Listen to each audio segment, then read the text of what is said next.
Hey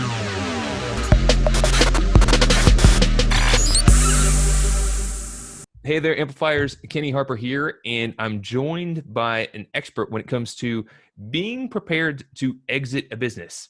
At the end of the day, you're building a business, you want to grow it, you want it to become wildly successful, but you've really got to be thinking about the end at the beginning, because you want to make sure that you're planning for success. At some day, you're going to come to that time and you're going to have to either sell or pass on or do something. And our guest today has expertise and helps business owners prepare for that date so that they can succeed. So welcome to Growth Amplifiers, Bob Zarlengo. Good morning. Let me start off by just giving you a little bit of my background. I am a retired CPA of 45 years in the public accounting arena, and the last 5 years has been as continuing to develop my exit planning business. And I work with closely held business owners, develop strategies that are going to best work for them in their situation. Every business owner has three things in common. The first one is that nobody wants to pay more taxes than they absolutely have to. Okay, right. And so they live by that one. Number two is that they are all going to exit their business at some point in time, right? Either on their timetable or somebody else's timetable. And number three is that when you get down to doing this, consider using somebody who has a lot of experience in the exit planning arena. Because if you don't, I guarantee you'll leave money on the table. Whether you use me or not, consider hiring somebody. I market myself through presentations and meetings, individual meetings with business owners that contact me and want to meet. One of the first things I'll tell a business owner when they come in says, I'm getting to that point where I want to have a serious conversation about exit planning. And I said, well, it's going to be one of the biggest financial decisions in your life, and it's something that you should plan for rather than let the life plan for it with you. So the first thing I want you to do is pick a date. You're saying maybe 2 years. Well, pick a date definite, and we can change it, but let's just get something, write it down on a piece of paper when you get back to your office and tape it above the light switch in your office. So every day when you move that switch up or down, you're going to see it. It will change the way you start thinking. Now believe me. That seems really, really beneficial because, you know, we all have the desire to do things, and before you know it, time flies by. My oldest boy right now, in the time of this recording, he's about to turn 10. Yeah. He's already halfway to being an adult, and I'm like, didn't he just get out of diapers? Oh my gosh. Well, I won't get too much on my soapbox, so he isn't 10 by the time we're done. How's that? But anyway, so that's one of the first steps, and then I go through a 7-step process. One is a lot of fact finding and getting information about you, and trying to develop a picture of where you're at today. You know, how big is your marble sack? And usually the biggest marble in the marble sack is that business that you're running day in and day out. And so we try to do that. And then we try to also define what's your expectation? Do you want to be out in 30 days, 90 days? And I can't do much good with you in that time frame. I'm looking, if you tell me 2 years or 5 years, or maybe even longer than that, 8 years. I was working with one guy 8 years because he said, my youngest son will be out of high school in 8 years, and that's when I want to be done. That was on his second family. But anyway, I try to develop that and come up with a game plan. We'll look at, as we try to quantify what you have today, we'll look at a business valuation, whether you've had one done. I can do it, or maybe your CPA firm can do it. They have all the information, and just all I need is the I call it the back of the envelope calculation, or the Chevrolet version on a business valuation. We don't need the Cadillac version because we're not talking about filing anything with IRS or going to court with it. But right now, let's just give us something that we can draw a line in the sand and see where we're at. And then we'll look at your value drivers in your business and say, okay, what's working, what's not working. I look at 10 specific ones, and then I'll encourage you to start thinking about who's the logical person or entity that's going to buy this business when I'm done. Is it a key employee? Is it a group of key employees? Should we be looking to a third-party sale, or should we be looking to hire a number 2 guy that's going to butt heads with you almost at every turn, but it will give you a chance to find somebody that thinks like a business owner? That is so critical. And all through this whole process. And then, well, let me finish up. And so then moving down through the steps is we'll look at what happens if you get hit by a truck today to help us accomplish what we think this business is worth or what we want to get out of it. And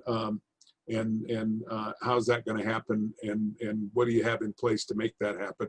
And then the last step is, just because, going back again, it's the biggest marble in your marble sack, we should look at your estate plan as we plan with this business to see what's going on. I had one guy that was planning on 3 of his 4 kids taking over the business, and we did do that transition and executed it very well.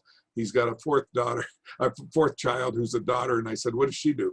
She's an artist on Venice Beach. And I said, oh, okay. And he says, I haven't figured out yet what to do with her or how to make her equal in the equation. But I think she'll end up being a silent partner in some real estate that he has. But anyway, that's neither here nor there. But the point is that, so then we start to develop a plan. You have something that is there. I like to do this if the business owner is married, do it with both a husband and wife, because we are talking about life decisions here. That's one. And number 2 is we're probably talking about what's going to be an extremely emotional decision for the business owner to be able to say, hey, I have to, or I need to prepare myself to walk away from this. So that's kind of the way I do it. Business owners like me because, and I've been told more than once, so I use it. But I like dealing with Bob because he thinks more like a business owner than he does a CPA. And one guy even hired me when I was out there, when he said, you know, we've been talking for 90 minutes, and this was just to do his tax work. And he says, I think you know more about my business in the 90 minutes than my CPA that's been doing my work for the last 10 years. And so those are the types of things that I try to get into and find out what's going on between your ears. What are you thinking about? And so on and so forth. I feel like I'm fairly successful. I'm getting calls. I'm here in Denver, and I get calls from the people in the Denver metropolitan area, but I'm getting calls from all over the country. I was dealing with a guy in South Carolina that manufactures boat docks. Okay, and he's got kind of a monopoly in the state, and they have a lot of lakes in South Carolina. Or one guy was in Alaska, and he said he wanted to transfer his fishing business to his 2 sons, and we started doing that, and so on and so forth. So just different industries, different things.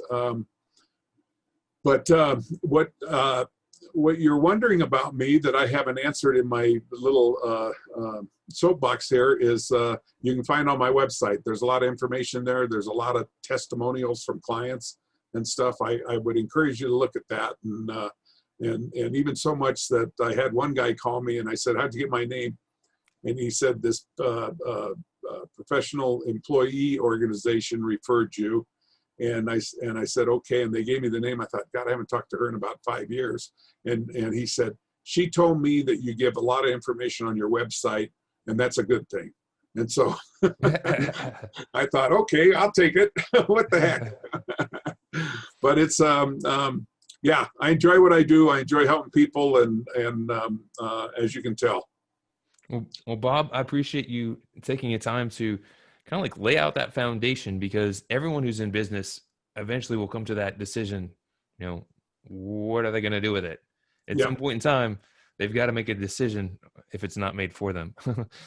Well, and the big point is, I'll often use the phrase is that, you're going to exit your business someday. Who do you want to drive that bus? Right. I mean, you or you're going to let life's events take it over and do it. And so, yeah, I mean, everything you did with that business, any major decision you made, you had a plan on what you were doing and to result in you making the decision. This is no different. And so do something with it. And if you tell me you're going to retire or you're going to sell it at the end of, let's see, maybe 12/31/25, and we get down to the beginning or the first quarter of 2025, and you sit there and say, I'm feeling pretty good, I'm not sure I want to sell it. I said, let's bump it a year. Let's bump it. It's easier to move the date than it is to start the plan 9 months before you want to sell it. I guess that's my saying. You're not, excuse me. Kenny told me at the beginning that if I was talking too much, he'd start waving at me, and he's been sitting on his hand. So I guess we're doing okay.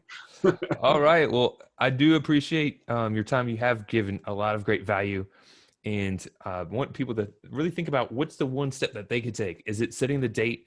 Is it going to your website and looking up more information? Is it getting a valuation? Listen, take action, keep on amplifying. Bob, I really appreciate your time and energy and look forward to connecting again soon. You bet. Thank you, Kenny, for the opportunity.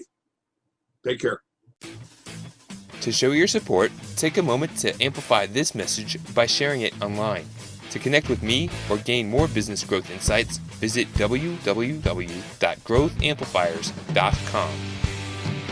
Thank you for your support.